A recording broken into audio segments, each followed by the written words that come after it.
The darkness of the Phoenix's observation deck suited Alina's mood. Through the transparent aluminum viewport, stars glittered like shattered hopes against the void. 200 years of running. 200 years of watching their numbers dwindle from millions to mere thousands. Commander Reyes, Jin's voice crackled through her comm unit. You need to hear this. Alina's hand trembled as she adjusted the volume. Jin Park's discovery had spread through the ship like wildfire, causing both celebration and suspicion. The signal from Earth, supposedly dead Earth, had triggered something primal in the last humans. Some saw it as salvation, others, a trap. Play it again, she ordered. The message hissed through static. The sleeping dragons still breathe fire. Alina closed her eyes. Her grandmother's voice seemed to whisper across time. Keep this phrase safe, little one. If you ever hear it again, it means we've survived. It means come home. Araya. Alina called to the ship's eye. What's your analysis?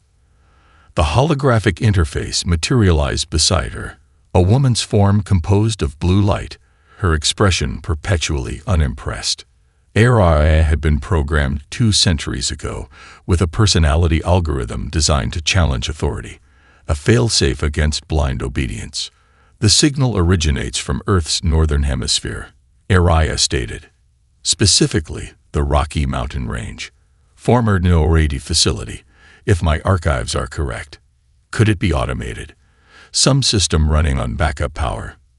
Araya's holographic eyebrow arched. For 200 years. Unlikely.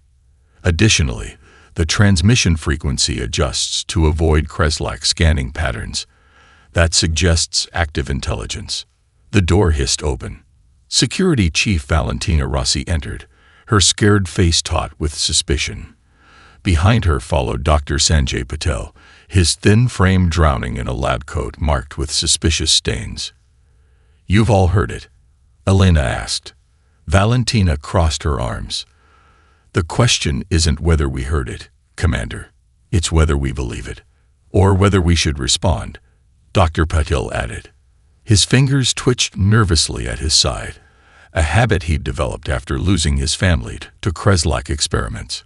If humans survived on Earth, they've managed to hide from the Kreslak for centuries. Our return could expose them. Or save them, Alina countered. The ship shuddered suddenly. Warning klaxons blared as red emergency lighting bathed the observation deck. ARIA, report. Alina shouted over the noise. Engine 3 has failed completely. The AI responded, her holographic form flickering. Reactor containment holding at 62%. We're venting plasma. Casualties. 17 confirmed in the engineering section. Chief Engineer Takeda is among them. Alina's stomach dropped. Without Takeda, their chances of repairing the engine. She pushed the thought aside. This isn't coincidence, Valentina said quietly. The signal. Now this. Are you suggesting sabotage? Dr. Patel's voice rose an octave. I'm suggesting that after 2 centuries of believing Earth lost, suddenly we receive a message, and our ship starts falling apart. Through the viewport, Alina watched a stream of glowing plasma trail behind them like a comet's tail. The Phoenix carried the last verified humans in existence. If they turned back toward Earth, they risked everything on a whisper from the past. If they continued their aimless journey through uncharted space, they faced slow extinction as systems failed one by one. Commander, Araya prompted. The Council is assembling an emergency session. Your presence is required. Alina touched the viewport, her fingers leaving marks on the cold surface. Somewhere beyond the countless stars, Earth waited. Home. Or a trap. Tell them I'm coming, she said, and prepare a secure channel. We're going to answer that signal. The observatory dome's transparent ceiling revealed a universe indifferent to humanity's plight. 12 faces, each representing what remained of human authority, stared at Alina with expressions ranging from hope to outright hostility. You've dragged us into another of your nostalgia-driven fantasies, Commander, said Counselor Walsh, his voice thick with disdain. Earth is gone. Accepting that would be healthier for all of us. Dr. Patil cleared his throat.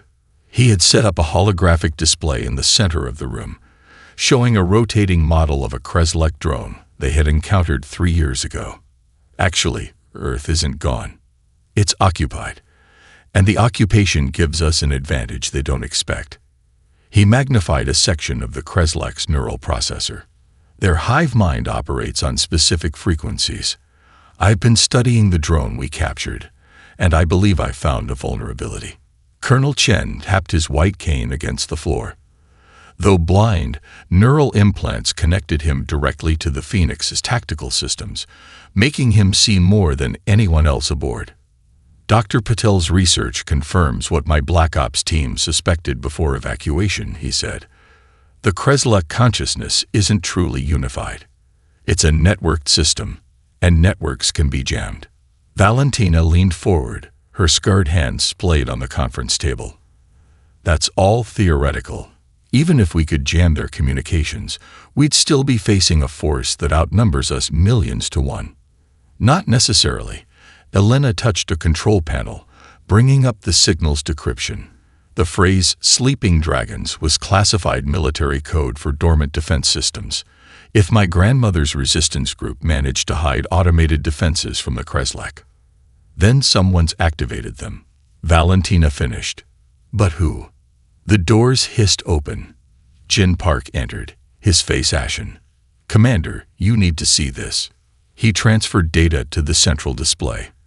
A grainy satellite image appeared, showing Earth's night side. Pinpricks of light formed a pattern across North America. That's impossible, whispered Counselor Rodriguez. Those are city lights. Not cities, Colonel Chen corrected, his milky eyes fixed on nothing while his mind processed the tactical feed. Military installations. Those are in a pattern consistent with our pre-evacuation defense grid. Elena felt a chill. Someone's turning them on, one by one. Or something, Dr. Patil added. The AIs we left behind were programmed to await human authorization before reactivation. Valentina's laugh was bitter. So either humans survived on Earth, or our machines are getting desperate. Elena studied the pattern of lights. We need a team on the ground. A small group to make contact and assess the situation before we commit the ship. Suicide mission, Valentina stated flatly. Probably, Elena agreed. Volunteers only. I'll go. Jin stepped forward. The signal was on my watch, my responsibility. Colonel Chen tapped his cane. We'll need more than communications expertise. We need someone who remembers Earth's defenses. I'll select a team from my security personnel, Valentina said, surprising everyone. When Elena raised an eyebrow, she added, I trust no one else to do it properly. Then it's settled, Elena said. Dr. Patel, how quickly can you adapt your research into a field deployable weapon? The scientist's eyes gleamed with an unsettling intensity. I've been working on this for 20 years, Commander. It's not just research, it's ready. As the council dispersed, Colonel Chen remained seated. When the room had emptied except for Elena, he spoke softly. You realize, Commander, if humans did survive on Earth, they won't be like us anymore. 200 years of hiding from the Kreslek. They'll have changed. Elena stared at the pattern of lights on the display. We all changed, Colonel. The question is, are we still human enough to go home? Aisha had imagined Earth countless times, but nothing prepared her for the reality. The cloaking pod's viewport revealed a landscape both familiar and alien. The Rocky Mountains still thrust skyward, but their slopes now supported massive crystalline structures that pulsed with bioluminescence. Kreslek architecture wasn't just built on Earth, it had merged with it. Impact in 30 seconds, the pod's AI announced. Prepare for emergency landing procedures. The deceleration pushed Aisha against her restraints as the pod screamed through the atmosphere. On the tactical display, red dots blinked out one by one. Other pods, destroyed by Kreslek defenses. Lou, Davenport. Report. She shouted into her comm. Static answered. Then, still, alive, Captain. Lou's voice, strained but determined. Landing 6 kilometers. Your position. The ground rushed up. Aisha braced as the pod deployed emergency gels, absorbing the worst of the impact. Still, the crash knocked the breath from her lungs and left her hanging upside down in the harness. Landing successful, the AI stated with inappropriate cheerfulness. Define successful, Aisha muttered, releasing her restraints and dropping to what was now the pod's ceiling. A proximity alert wailed. Something was approaching. Aisha grabbed her pulse rifle and emergency pack, then triggered the pod's self-destruct sequence. The hatch blew outward, and she rolled into the darkness of an Earth night. The air smelled wrong, metallic and sweet, like blood mixed with honey. 10 seconds to self-destruct, came the eye's calm voice behind her. Aisha sprinted for the cover of what once might have been pine trees, now twisted into spiraling forms studded with polyp-like growths. The pod exploded in a controlled thermal reaction, leaving no technology for the Kreslak to study. Her augmented vision highlighted movement ahead, a bipedal figure too small for a Kreslak. Human. Her heartbeat quickened. Identify yourself, she called, weapon raised. The figure turned. Aisha's night vision revealed a humanoid form with translucent skin through which a network of luminous veins pulsed. Not Kreslak, not quite human either. You came from the stars, the figure said. Not a question. The voice was melodic, accented in ways Aisha couldn't place. Who are you? Aisha demanded. Echo, the figure replied, taking a step closer. We've been waiting. The machines told us you would return. A sound like metal being torn apart echoed across the valley. Echo's head snapped toward it, luminous veins flaring brighter. Hunter drones. Echo hissed. They've detected your landing. Follow me if you want to live. Suspicion warred with necessity in Aisha's mind. My team. Others like you have landed. The deep paths will lead us to them, but only if we move now. Echo turned and placed a palm against what appeared to be solid rock. The stone rippled like water, revealing the hidden passage. How did you? The Kreslak reshaped matter. We learned to, persuaded otherwise. Echo's translucent fingers beckoned. Your weapons won't stop what's coming. Choose now. The sound of tearing metal grew closer. Through the trees, Aisha glimpsed massive insectoid forms moving with terrible speed. She made her decision and plunged into the passage after Echo. The rock sealed behind them, leaving them in darkness broken only by the gentle blue glow of Echo's veined skin. What are you? Aisha whispered. Echo's eyes, entirely black with pinpricks of light like stars, turned toward her. We are what humans become when they live beneath the conqueror's feet for 2 centuries. We are adaptation, evolution. A smile revealed teeth that tapered to points. We are Earth's revenge. Elena stood in the middle of the quarantine chamber, separated from Dr. Patel by triple-layered isolation fields that gave the air between them a shimmering quality. On the other side, Patel looked almost peaceful despite the chitinous growths emerging from his shoulder blades. The transformation accelerates during sleep, he explained, gesturing to the real-time scans displaying his genetic structure in flux. I've documented everything. The Kreslak DNA doesn't replace human cells. It repurposes them. Can it be reversed? Elena asked, though she already suspected the answer. Patel's laugh held no humor. That's not the right question, Commander. Ask instead, can it be controlled? A tremor shook the ship, sending medical equipment crashing to the floor.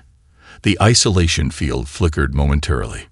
Status report, Elena demanded into her comm. Colonel Chen's voice responded, tight with tension. We've lost Engine 2. Someone placed molecular acid charges at the fuel junctions. Security footage shows Dr. Wu accessing the area 6 hours ago. Wu, she's been with us since the beginning. And she's disappeared. Valentina's teams are searching, but another explosion rocked the ship.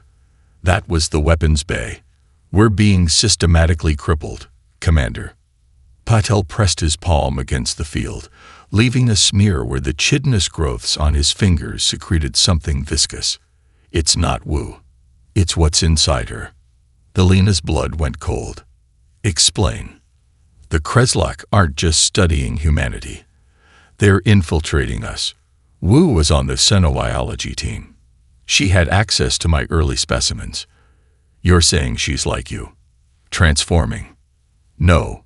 Patel's eyes, now featuring faceted structures within the irises, fixed on Alina.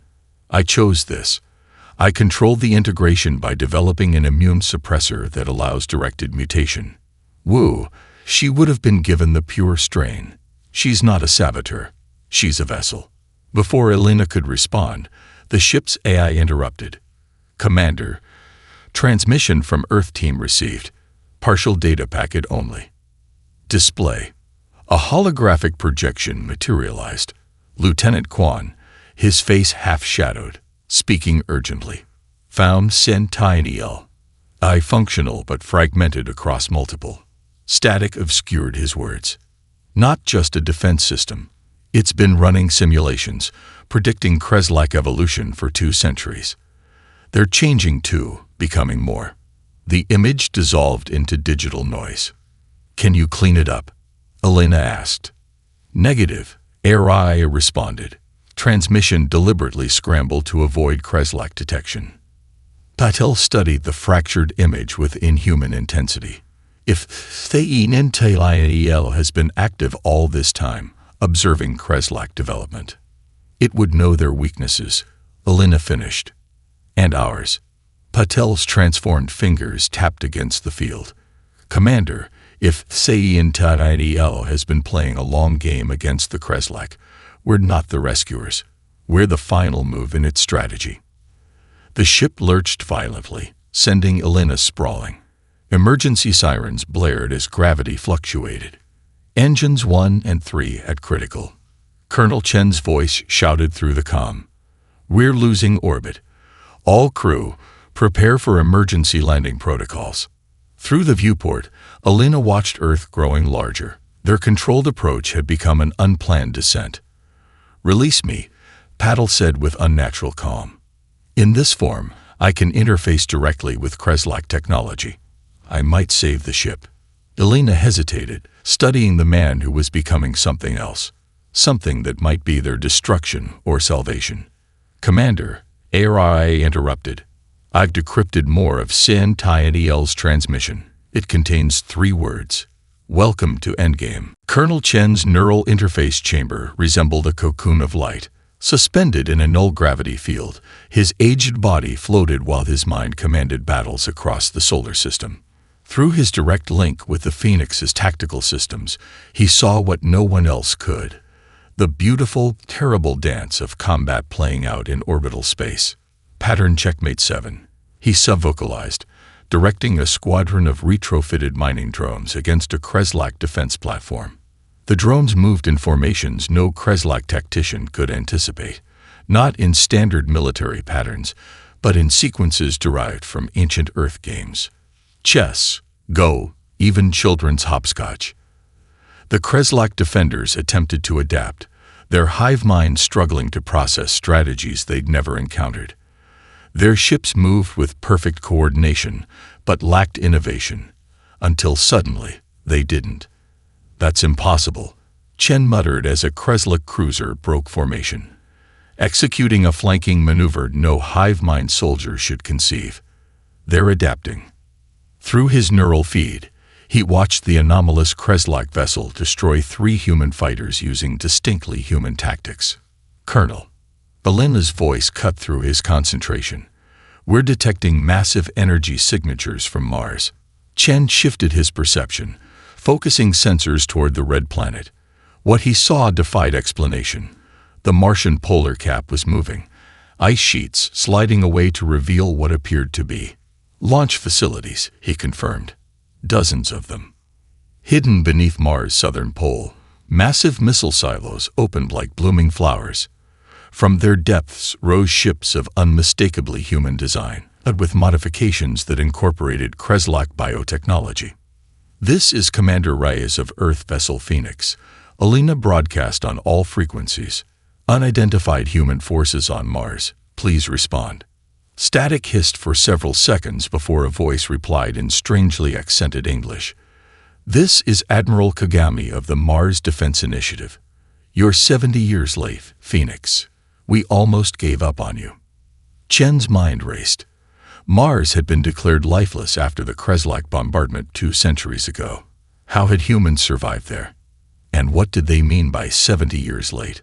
Before Alina could respond, Dr. Patel's altered voice cut in through the command channel. The bioweapon is deployed. Kreslak neural disruption in effect across the system. Through Chen's tactical display, he witnessed the effect. Kreslak ships suddenly breaking formation, some firing on each other, others drifting aimlessly. Their perfect coordination shattered. Yet the anomalous cruiser he'd observed earlier remained operational, broadcasting a signal unlike anything in their database. Something's wrong, Chen warned. One Kreslak vessel is immune to the disruption. It's singing. Singing. Alina sounded incredulous. For lack of a better term, it's broadcasting a harmonic sequence that's re-establishing order among the affected ships. The disruption is failing. In his mind's eye, Chen watched the crystalline patterns of the bioweapon's effect being counteracted, like a wave of clarity spreading from the anomalous vessel. It's coming from the Kreslak flagship, he reported. And it's targeting us specifically. The tactical display suddenly flared with new contacts emerging from Jupiter's moons. Massive Kreslak warforms unlike anything in their records. They were prepared for us, Chen realized. They knew we were coming. From Mars, Admiral Kagami's voice returned. Of course they knew. They've had your flight planned for decades.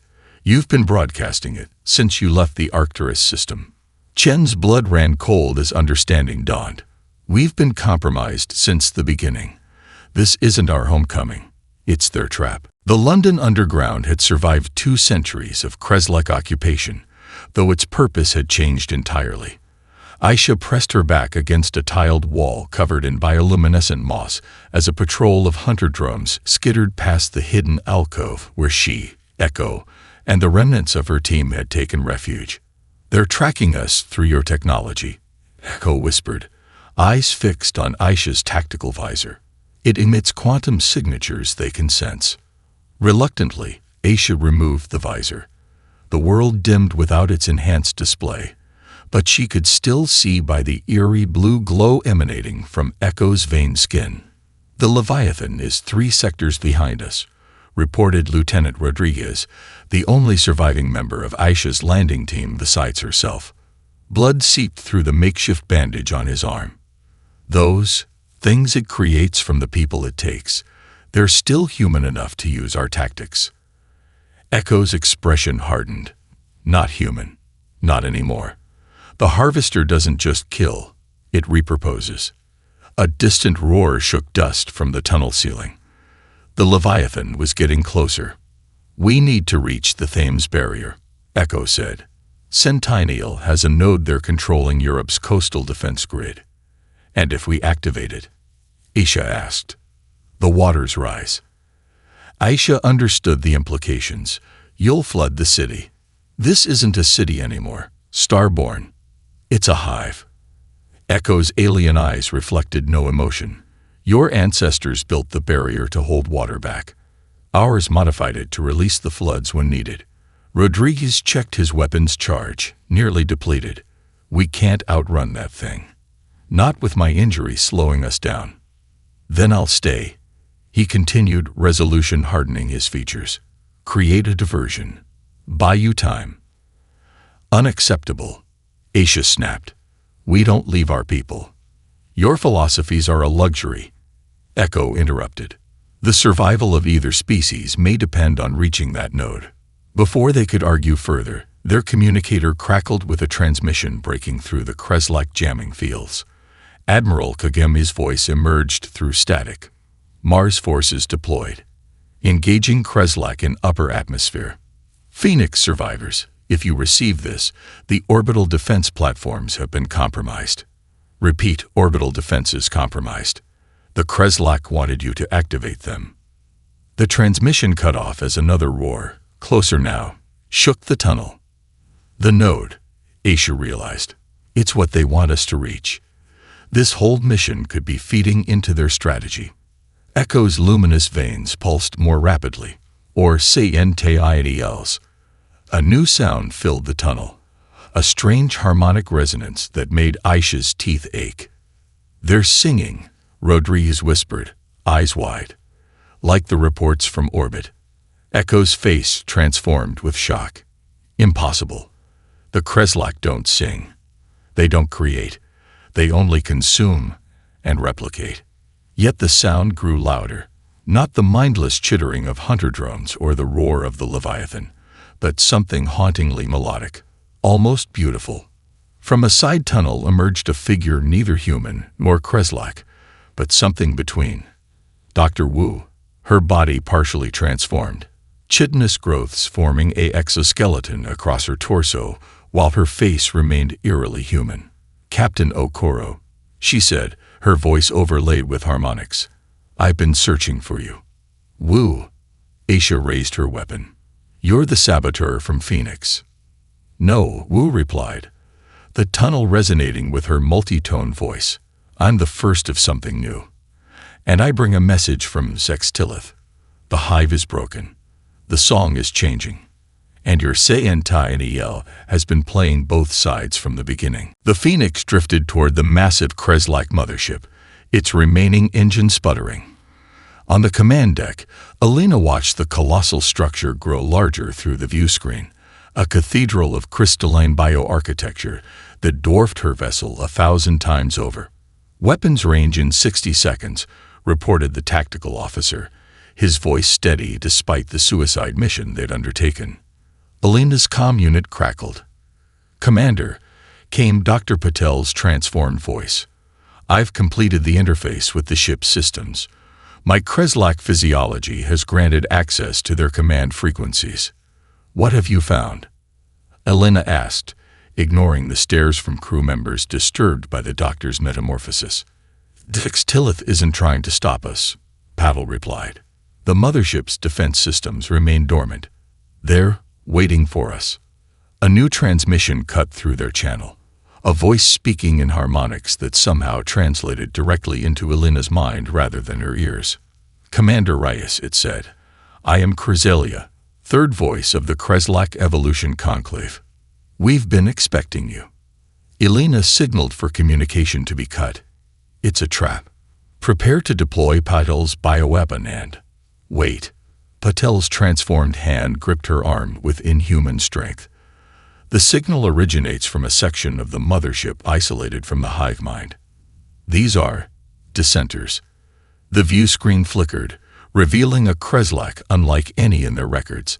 Where standard drones featured uniform exoskeletons, this beam displayed individualized patterns, almost artistic, etched into its carapace.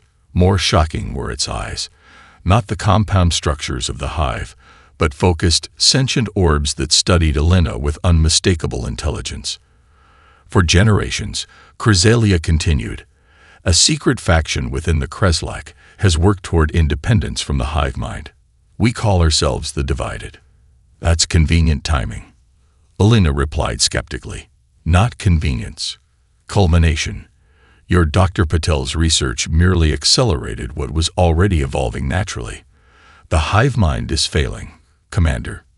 Individual consciousness is emerging spontaneously throughout our species.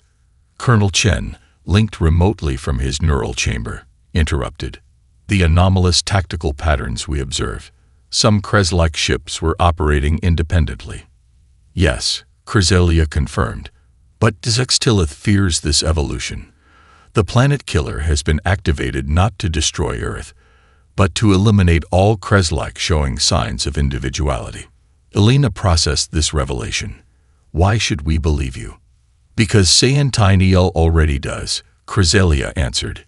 It has been nurturing our faction for decades, seeing in us the potential for coexistence. The tactical officer called out, Commander. Massive energy surge from the mothership's core. On the view screen, sections of the colossal structure began separating, revealing the planet killer weapon, a gravity lance capable of tearing a world apart at the molecular level. "It's targeting Earth," Chen reported. "No," Cresselia corrected. "It targets all of us. Zextillith would rather destroy everything than allow the hive to fracture." Patel's eyes widened with sudden understanding. "The weapon's quantum signature. It matches the frequency of the biomodifications I made to myself." "What does that mean?" Elena demanded. "It means I can interface with it directly," Patel replied, moving toward an airlock. "Redirect its target. You'd never survive the vacuum." Patel's transformed features arranged themselves into what might have been a smile. "Commander, I stopped being merely human the moment I chose this path. My purpose has always been clear. I just didn't understand it until now." Cresselia's voice returned. "The weapon cannot be stopped, but together, we might change what it destroys." 1 year later, Elena stood on the observation deck of the rebuilt United Nations Tower, watching the sunrise over a transformed Manhattan. The building was a testament to the new world emerging from the war's ashes. Its lower half preserved human architecture, while the upper levels incorporated Kreslak crystalline structures that captured sunlight and converted it directly to energy. She touched the memorial plaque beside her. Dr. Patel's face gazed back from the holographic display, alongside the names of others lost during what historians were already calling the liberation. "They're ready for you," said Admiral Kagami, his Martian accent still strange to Elena's ears. Despite a year of cooperation, the Mars colonists remained a mystery in many ways. Their century of isolation had created a culture as alien as any non-human species. "Is Cresselia's delegation present?" Elena asked. "Already seated. The Earthborn representatives as well." Kagami's expression remained neutral, though Elena caught the subtle tension in his stance. The alliance between Phoenix survivors, Mars colonists, Earthborn, and liberated Kreslak remained fragile. They entered the council chamber, where representatives from humanity's fractured branches and their unlikely allies waited. The room fell silent as Elena took her position at the central podium. 1 year ago, she began, we faced extinction.